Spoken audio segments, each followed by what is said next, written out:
नमस्कार। आज हम बात कर रहे हैं ईरान के परमाणु ठिकानों पर हुए अमेरिकी हमलों की। ये 22 जून 2025 को हुआ। कुछ जगहों पर इसे ऑपरेशन मिडनाइट हैमर भी कहा जा रहा है। तो आज हम जरा गहराई से देखेंगे, अलग अलग स्रोतों के आधार पर, कि भाई हुआ क्या था असल में, क्या प्रतिक्रियाएं आईं और इसके मायने क्या हैं, है ना।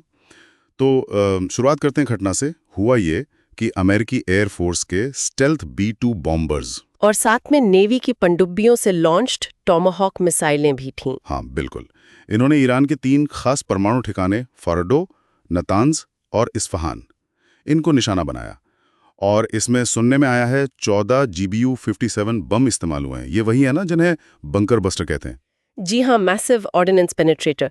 ये बहुत गहरे, मतलब जमीन के काफी नीचे बने बंकरों को तबाह करने के लिए डिजाइन किए गए हैं। अच्छा, हमले के फौरन बाद राष्ट्रपति ट्रंप का बयान आया। उन्होंने कहा, शानदार सैन्य सफलता।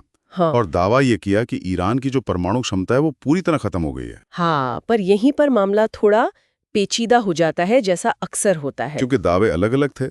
अमेरिकी अधिकारी कह रहे थे कि नुकसान बेहद गंभीर है। बिल्कुल, जबकि ईरान से जो शुरुआती खबरें आईं, कुछ ने कहा कि नुकसान तो बस सतही है। लेकिन फिर ईरान के विदेश मंत्री अब्बास अरागची, उन्होंने बाद में माना कि क्षति गंभीर और भारी है और इसका पूरा अंदाजा अभी लगाया जा रहा है। हाँ, ये विरोधाभासी बातें शुरू में आती हैं, इसीलिए IAEA जैसी संस्था का रोल अहम हो जाता है। IAEA यानी अंतर्राष्ट्रीय परमाणु ऊर्जा एजेंसी। जी, संयुक्त राष्ट्र की परमाणु निगरानी संस्था। उनका काम ही यही है देखना। तो IAEA ने भी कहा कि ठिकानों को भारी नुकसान तो हुआ है, लेकिन जमीन के नीचे जो सुविधाएं हैं उन पर कितना गहरा असर पड़ा है, ये वो अभी कंफर्म नहीं कर पाए हैं। और ये वही ठिकाने हैं जिन पर पहले से शक था। बिल्कुल, लंबे समय से शक था कि यहाँ शायद कुछ गुप्त परमाणु गतिविधियां चल रही हों। अच्छा, फिर ईरान ने भी जवाब दिया। अगले ही दिन 23 जून को उन्होंने कतर में अल उदीद एयरबेस पर मिसाइलें दागी। ये बेस अमेरिका इस्तेमाल करता है। हाँ, इसे अमेरिकी हमलों का बदला बताया गया। हालांकि ज्यादातर मिसाइलों को रास्ते में ही रोक दिया गया। और कोई जानी नुकसान नहीं हुआ, ये भी खबर थी। हाँ, कोई हताहत नहीं हुआ। पर इसके फौरन बाद एक दिलचस्प चीज हुई। क्या? युद्ध विराम। तुरंत, मतलब अगले ही दिन 24 जून को ट्रंप ने ईरान और इजराइल के बीच एक चरणबद्ध संघर्ष विराम की घोषणा कर दी। अरे, मतलब पहले हमला, फिर ईरान का जवाब और फिर फौरन युद्ध विराम। जी, ये दिखाता है कि तनाव एकदम चरम पर पहुंचने के बाद शायद स्थिति को संभालने की कोशिश भी बहुत तेजी से हुई। लेकिन अमेरिका के अंदर तो इस पर काफी सवाल उठे होंगे, बिना कांग्रेस की मंजूरी के हमला। बिल्कुल, डेमोक्रेट्स और कुछ रिपब्लिकन भी इसकी संवैधानिकता पर सवाल उठा रहे हैं कि राष्ट्रपति अकेले इतना बड़ा फैसला कैसे ले सकते हैं बिना कांग्रेस को शामिल किए। हाँ, ये बहस तो अमेरिका में चलेगी अब। राष्ट्रपति की शक्तियां बनाम कांग्रेस का युद्ध घोषित करने का अधिकार। और दुनिया भर से कैसी प्रतिक्रियाएं थीं? मिली जुली, जैसा कि उम्मीद थी। संयुक्त राष्ट्र महासचिव एंटोनियो गुटेरस ने इसे खतरनाक तनाव वृद्धि कहा, वैश्विक शांति के लिए खतरा बताया। और देशों का क्या रुख रहा? दुनिया बटी हुई नजर आई। इजराइल ने जाहिर सराहना की, पर चीन, रूस, कुछ खाड़ी देशों ने हमले की निंदा की।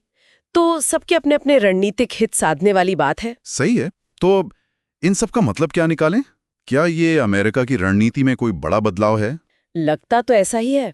ये पहली बार है ना जब अमेरिका ने इजराइल ईरान के झगड़े में सीधे तौर पर इतना बड़ा सैन्य कदम उठाया है। हाँ, ये बात तो है। और खास तौर पर ये बंकर बस्टर बमों का इस्तेमाल, ये एक तरह से दिखाता है कि अमेरिका ईरान के जो गहरे दबे हुए परमाणु ठिकाने हैं उनको भी निशाना बनाने के लिए तैयार है। ये पहले की नीति से हटकर है। तो ये एक बड़ा रणनीतिक संदेश है। बिल्कुल, लेकिन यहाँ ये भी देखना होगा कि युद्ध विराम तो हो गया, पर खतरा क्या सच में टल गया है? हाँ, ये भी सवाल है। क्योंकि ईरान ने जवाबी कार्रवाई की, भले ही सीमित थी।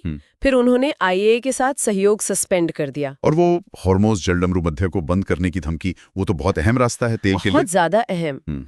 तो ये सब चीजें दिखाती हैं कि तनाव अब भी बहुत ज्यादा है। स्थिति नाजुक बनी हुई है।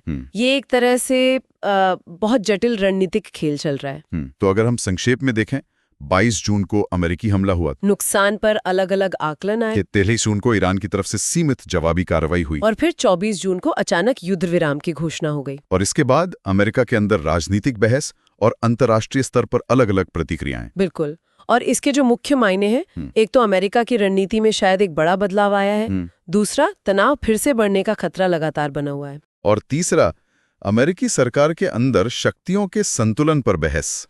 हाँ, ये मुद्दे भी बने रहेंगे। स्थिति बहुत नाजुक है। और एक सवाल जो दिमाग में आता है कि ईरान की जवाबी कार्रवाई के फौरन बाद ये युद्ध विराम कैसे हो गया? क्या ये सिर्फ हालात को संभालने की कोशिश थी या फिर पर्दे के पीछे कुछ और चल रहा था? कोई ऐसी बातचीत या असल मकसद जो अभी हमें पता नहीं है? ये सोचने वाली बात है।